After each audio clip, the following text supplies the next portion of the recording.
Nah, sebelum kita belajar, kita berdoa dulu. Sekarang giliran berdoa. Siapa tadi giliran berdoa? Andy. Ayo Andy, pimpin doa, En.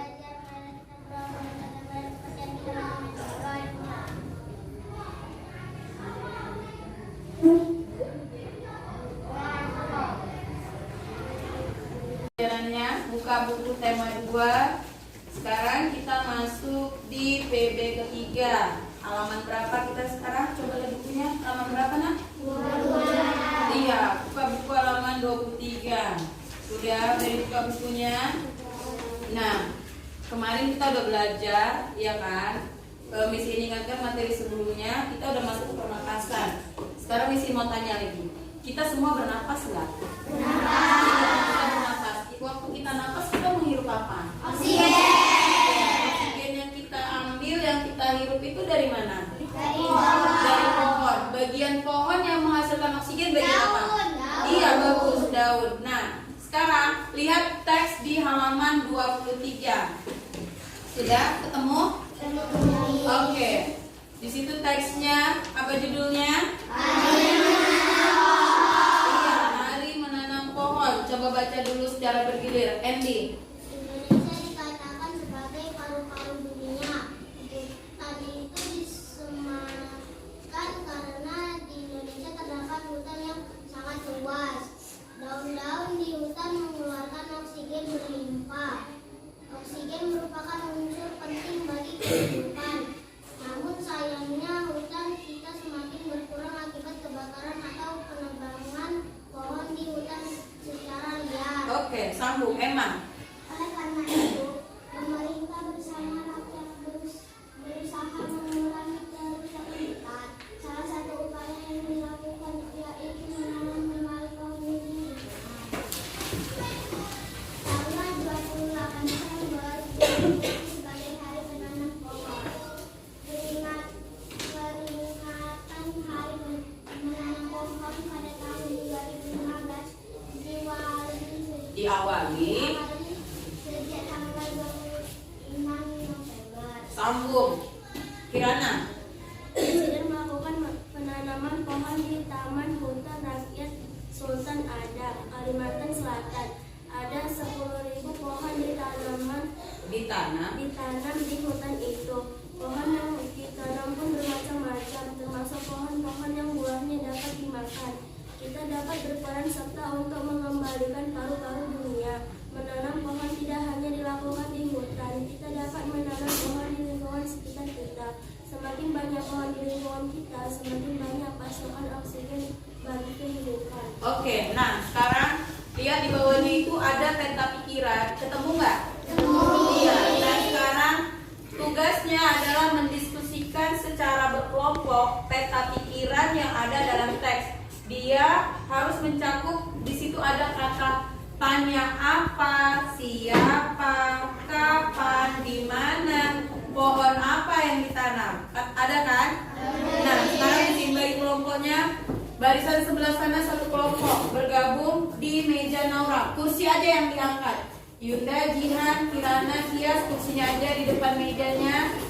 Kemudian Andy, Hafiz, Felina sama Haikal bergabung di mejanya. Balik aja. Haikal menghadap ke meja Felina. Ayo sama Marfa ke sebelah situ. Udah siap, Miss. Sama Marfa. Udah sama Marfa. Kemudian satu baris bergabung di meja Anda. Waktu kursinya menghadap ke meja Anda. Iya, Bella. Kemudian Jaki sama Ada menghadap ke mejanya Emma. Lagi sama Agil menghadap ke meja Cika. Nawa bergabung ke kelompoknya Cika. Iya, Nawa ke kelompok Cika. Marfa kembali. Iya, Andy sama Hafiz menghadap ke belakang.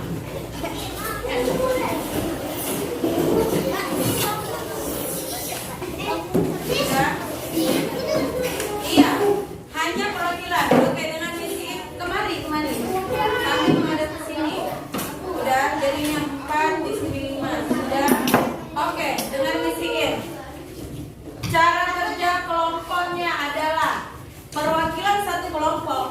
menulis hasil diskusi. Hanya satu temannya yang menulis.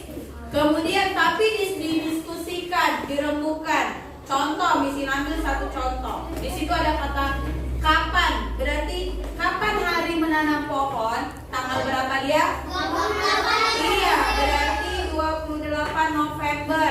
Jadi ditulis tanggal 28 November. Waktunya 10 menit. Nanti setiap kelompok dia harus membacakan jawaban berdasarkan peta pikiran. Bisa? Oke, dimulai.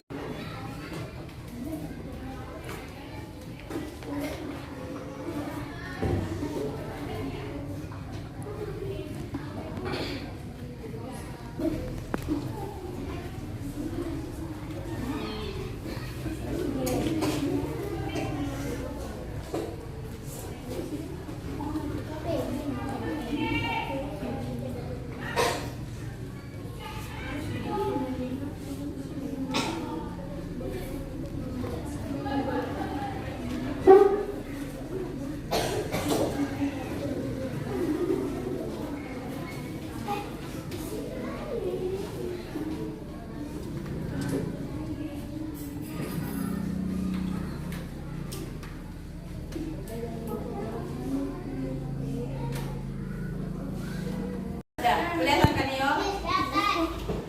Oke, nah sudah selesai kan semuanya? Oke, nah sekarang dimulai dari kelompok sebelah kiri bisiin. Kelompok sana, perwakilan satu orang berdiri bacakan hasil diskusinya. Ayo, iya berdiri nak. Oke, iya baca aja dari situ. Kapan?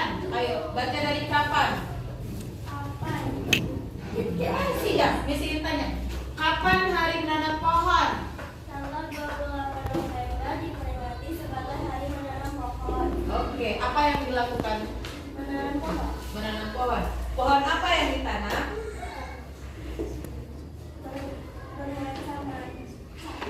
Bermacam-macam. Bermacam-macam pohon. Bermacam-macam termasuk pohon-pohon yang buahnya dapat dimakan. Oke, kemudian terakhir, siapa yang melakukan? Presiden dan para rakyat. Oke, presiden dan para rakyat. Sekarang kelompok Emma. Satu orang berdiri. Oke, itu pertanyaannya ya. Di mana kegiatan menanam pohon dilakukan? Oke, bagus. Kemudian, mengapa kita harus menanam pohon?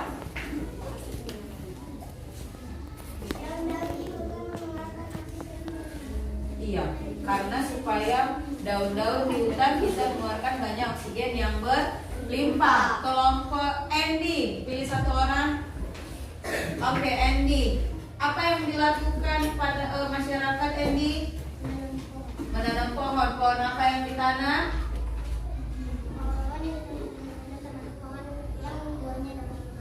Oke, pohon buah-buahan yang terutama buahnya dapat dimakan. Kemudian di mana kegiatan menanam pohon dilakukan, Nen? Oke, di Kalimantan Selatan. Kelompok belakang, pilih satu orang. Siapa perwakilannya? Cika, perwakilannya Cika. Siapa yang menanam pohon Cika? Presiden, hanya presiden sendiri. Oke, dan masyarakat. Kemudian di mana kegiatannya dilakukan? Oke, kapan kegiatannya dilakukan?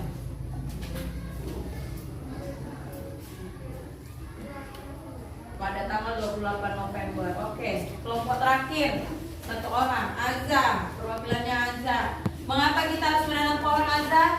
Semakin banyak pohon yang ditanam, semakin banyak pohon oksigen bagi kehidupan. Iya, akan semakin banyak oksigen bagi kehidupan. Kemudian, kapan dilakukannya hari menanam pohon, Azza? 28 November. 28 November. Di mana kegiatannya dilakukan?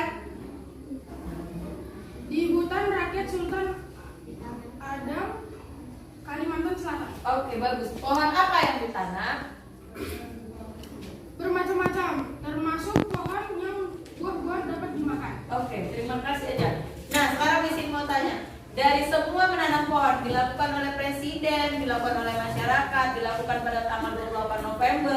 Dan pada saat itu hari menanam pohon itu dilakukan di di Kalimantan Selatan. Nah, sekarang Missy mau nanya, menanam pohon apakah tanggung jawab presiden saja? Tidak.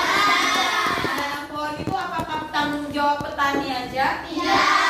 Apakah hanya tanggung jawab orang yang bekerja di kebun? Tidak. Tanggung jawab siapa menanam pohon? Semua. Iya, semua warga masyarakat. Kenapa semua warga masyarakat bertanggung jawab menanam pohon? Iya, karena pohon penting bagi kehidupan. Kenapa bisa penting untuk kehidupan? Karena menghasilkan oksigen. Siapa yang menghirup oksigen? Iya, semua manusia. Jadi untuk itu, bahwa menanam pohon itu menjadi tanggung jawab semua warga atau semua orang atau warga masyarakat. Nah, sekarang lihat halaman 25. Tanggung jawab kita sebagai warga masyarakat. Oke. Sudah? Lihat teks halaman 25. Tanggung jawab sebagai warga masyarakat. Yang pertama, arti tanggung jawab. Arti tanggung jawab itu adalah sikap yang harus kita lakukan berdasarkan apa yang sudah menjadi tuntutan untuk kita. Jadi tanggung jawab itu harus kita lakukan, harus kita pertanggungjawabkan walaupun perbuatan itu salah ataupun benar. Namanya tanggung jawab. Bukan hanya hal yang benar yang ditanggung jawab, yang salah juga ditanggung jawab. Jadi ada banyak tanggung jawab kita sebagai warga masyarakat. Lihat bukunya halaman 25. Yang pertama, tanggung jawab sebagai warga masyarakat. Pertama adalah tanggung jawab kepada diri sendiri, ya kan? Apalah contoh tanggung jawab terhadap diri sendiri? Misalkan, Miss In kasih PR ke Radin. Iya, mengerjakan PR kata Azza bagus. PR-nya nggak disiapkan. Miss In tanya, Radin PR-nya siap nggak? Dia diem aja. Terakhirnya dia bilang nggak siap, Miss. Kenapa nggak siap? Dia diem aja. Tanggung jawab nggak? Tidak, tapi kalau ditanya, Radin kamu siap PR? Enggak, Miss. Kenapa nggak siap? Iya, Miss. Tadi malam ketiduran, lupa ngerjain PR.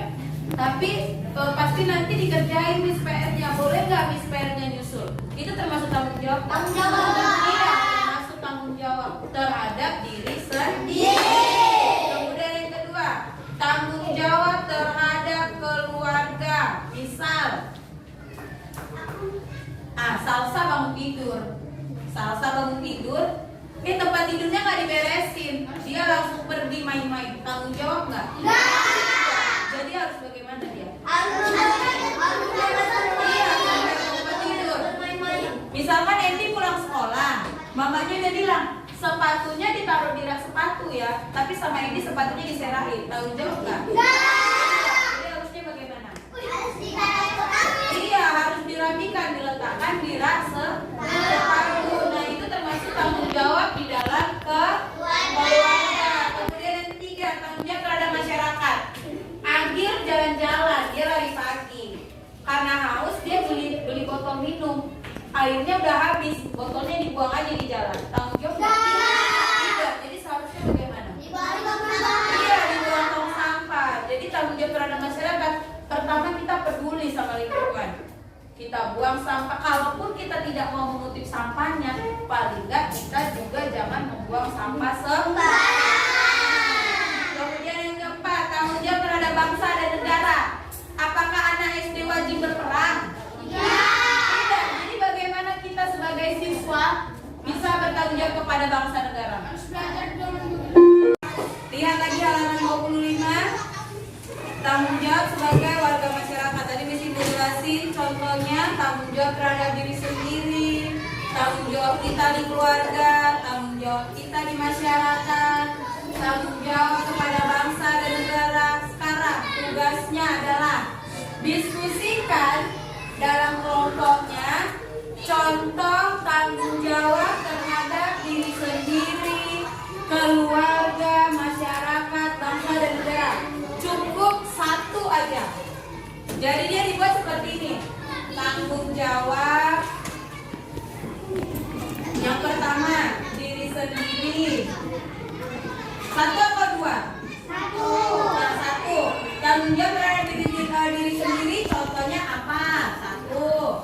Yang kedua, tanggung jawab terhadap keluarga. Contohnya apa? 1. Yang ketiga, tanggung jawab ke masyarakat. Contohnya apa?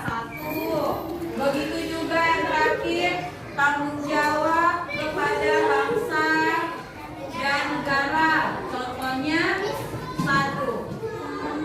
Kenapa? Nanti sama seperti tadi kita bacakan apanya? Iya, perwakilannya cuma 1 diganti. Kalau tadi misalkan yang baca Hendy, kali ini yang gantian pokoknya siapa? Namanya diskusi, beda gantian. Gak apa-apa, oke, bisa Jeki, bisa ada. Sudah?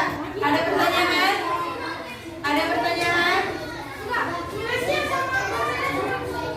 Iya, yang menulis juga cuma 1 orang, yang membaca juga cuma 1 orang. Yang nulis boleh diganti, boleh enggak. Yang baca yang diganti, oke? Ada pertanyaan? Gak ada? Bisa kasih waktunya 8 menit. 8 menit cukup? Cukup lah, cuma 1, oke? Waktunya 8 menit, diskusikan sekarang. Mana? Kita mulai baca hasil diskusinya dari kelompok paling tinggi sana, 1 orang. Ayo baca Sabika. Iya, mulai dari diri sendiri sampai bangsa negara. Ayo.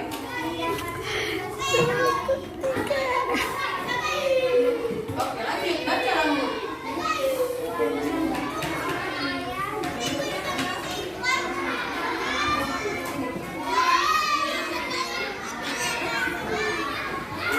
Lanjut, baca terus lagi jangan berhenti. Bacanya suaranya yang kuat, biar dengar semua kawannya.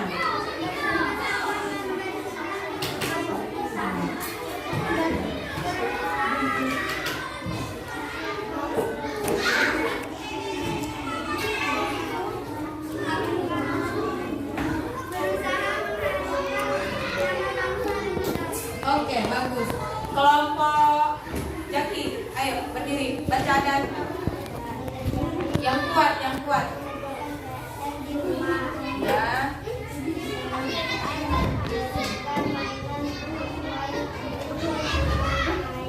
Ya.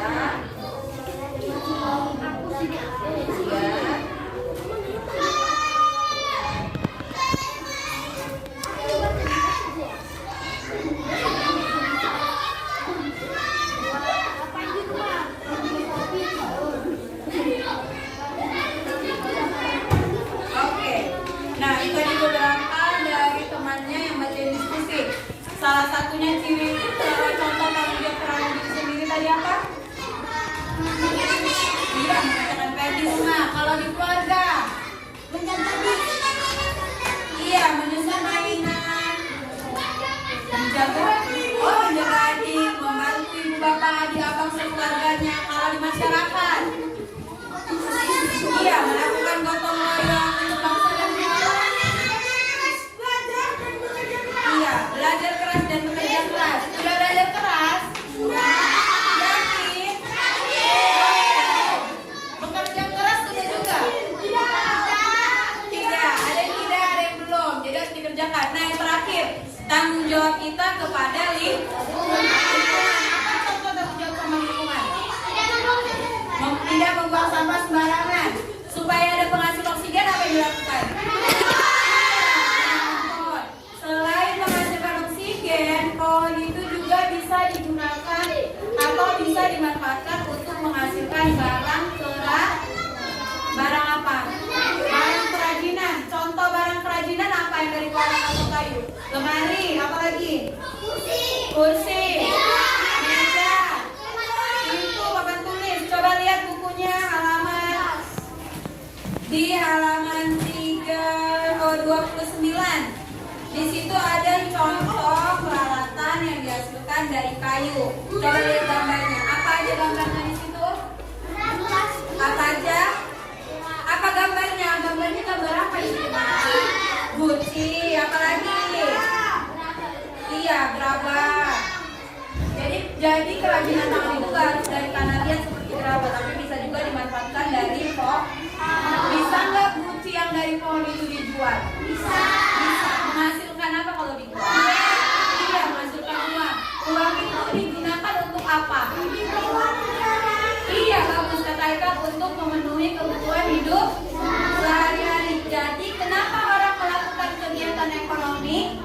tujuannya? Iya, untuk memenuhi kebutuhan hidup sehari-hari atau kebutuhan hidupnya. Sekarang lihat halaman 31. Jenis usaha ekonomi masyarakat. Perhatikan dulu, Miss ingin jelaskan. Ada dua jenis usaha masyarakat. Satu, usaha produksi, dan kedua adalah usaha di bidang jasa. Jadi usaha itu ada dua. Usaha ekonomi ada dua. Satu di bidang produksi dan yang satu di bidang jasa. Apa bedanya? Kalau produksi ada barang yang dihasilkan. Contoh, Miss ini punya peternakan ayam. Ada nggak yang dihasilkan dari peternakan ayam? Telur, apa lagi? Daging. Ayam punya susu. Jadi apa? Telur dan daging. Jadi peternakan itu produksi. Kalau jasa nggak ada yang dihasilkan, tapi dia berupa, perhatikan Haikal, tapi dia berupa pelayanan. Contohnya guru. Misin jadi guru, misin menghasilkan nggak? Menghasilkan apa? Itu kan bayaran. Ada nggak barang yang misin hasilkan sekali guru?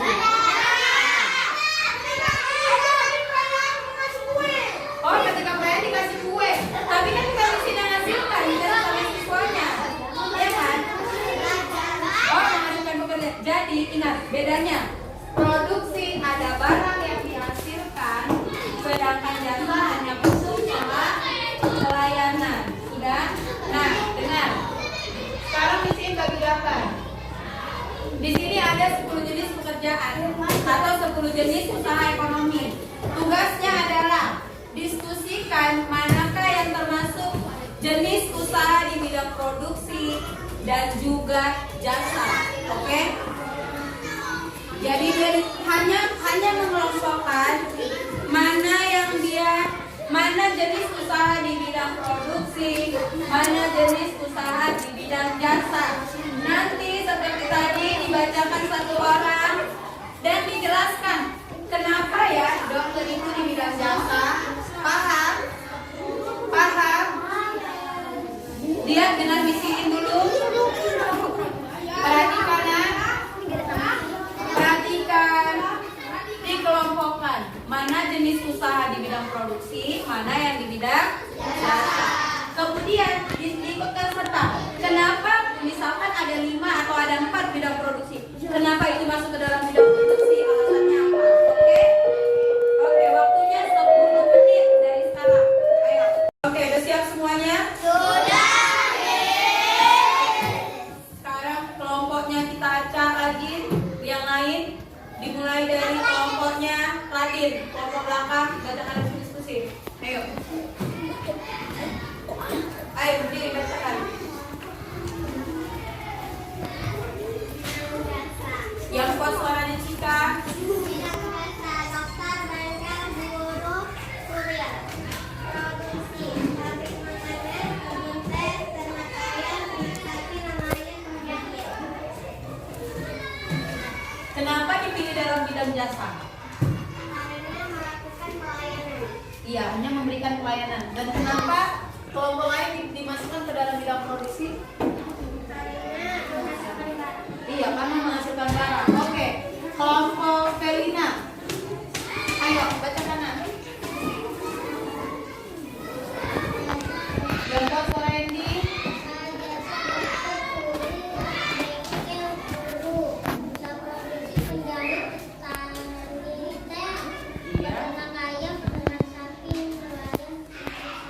Oke, sekarang terakhir kelompok salsa. Baca. Bacanya pelan, santai aja, nggak ada terburu-buru. Ayo. Jasa, dokter, guru, pengantar paket, bengkel, penjahit, produksi, peternak ayam, pabrik daging, nelayan, peternak sapi. Oke, coba dengar. Tadi kata kelompok salsa, penjahit itu di bidang jasa. Jasa apa produksi penjahit? Produksi. Kenapa dia produksi? Karena menghasilkan barang. Iya, dia menghasilkan pakaian atau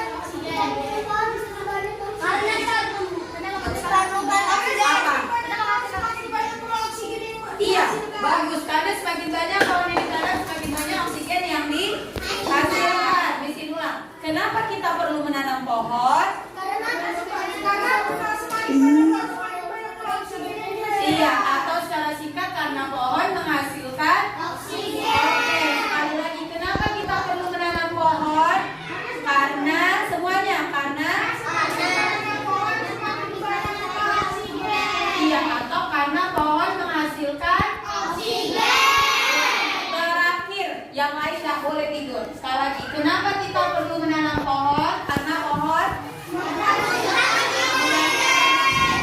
siapa yang bertanggung jawab menjaga lingkungan? Semua warga masyarakat. Apa contoh tanggung jawab kita terhadap lingkungan? Membuang sampah pada tempatnya dan menanam pohon. Selain menghasilkan oksigen, pohon juga menghasilkan kayu yang bisa digunakan untuk apa?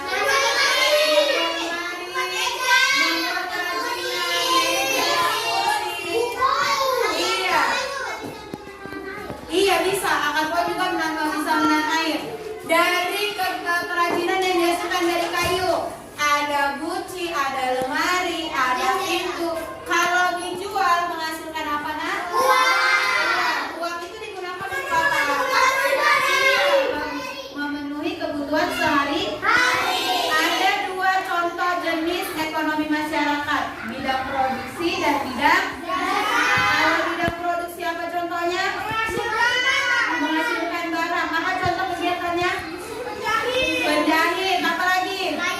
Nelayan. Kemudian peternak sapi. Kemudian peternak ayam. Peternak burung. Nelayan bagaimana? Nelayan produksi atau jasa? Iya, produksi. Kemudian di bidang jasa apa contoh kegiatan ekonominya? Dokter, guru, apa? Salon atau tukang potong rambut? Apa lagi?